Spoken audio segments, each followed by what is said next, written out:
Okay, so now that we know what factors and prime factorization is, our next step is to learn how to multiply fractions.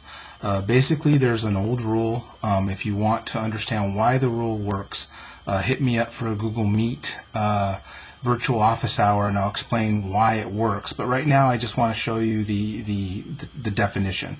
Essentially, multiplying fractions, the idea is we just multiply the numerator to the numerator and the denominator to the denominator. We build a new fraction where the upstairs is the product of the numerators and the downstairs, the denominator, is the product of the denominators. So in practice, let's just say we have something like 2/3 and we are multiplying it to 5/7. So we're multiplying two fractions together. The rule says that we're going to build a new fraction, so there's my fraction bar, where we basically take the product of the numerators, in this case 2 times 5, and the denominator is the product of the denominators. And so when we do the little products, we end up with 10/21. And that's basically how you multiply fractions. I think what complicates matters a little bit more later is we'll have to learn how to simplify fractions, but we'll do that first and then come back and do some harder examples. But at a very base level, that's all multiplication is. Just multiply the numerator to the numerator and the denominator to the denominator, and you're all done. So let's say we had 4/5 and we were multiplying it to 6/7. Then again, following our little rule, we're going to build a new fraction where the numerator is the product of the numerators and the denominator is the product of the denominators. So doing our little products, we end up with 24/35. And that's multiplication. That's really all it is. One more time, if we had 1/9 and we were multiplying it to, let's say, to 8/11, then basically following the rule, we multiply our numerators, we multiply our denominators, and we end up with 8/99. So again, multiplication is just basically building a new fraction where the numerator is the product of the numerators and the denominator is the product of the denominators. That's multiplication. In order to divide, we need to introduce ourselves to a new idea, and that is the idea of a reciprocal. Now, by definition, a reciprocal is when we have two fractions whose product, again multiplication, is equal to 1. The idea is we basically just flip the fraction. So if I have 2/3, right, if this is my fraction, its reciprocal would basically be 3/2. I flipped the fraction. If we had 4/5, its reciprocal would be 5/4. If we had something like 1/9, its reciprocal would be 9/1. And to demonstrate this idea, right, the idea is there are two fractions whose product is 1. So if we multiply 2/3 to 3/2, using what we've learned about multiplication, this is basically 6/6, which we know to be 1. If we took 4/5 and we multiplied it by 5/4, using our rule of multiplication, this becomes 20/20, which is 1.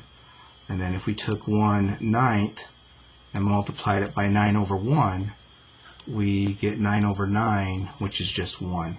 So that kind of just demonstrates what happens when I have two fractions that are reciprocals. Their product is equal to 1.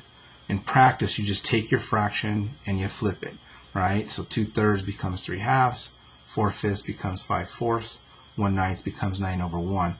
Even if we started off with an improper fraction like 7/3, right, its reciprocal would be 3/7, or as a product, we get 21/21, which is still 1.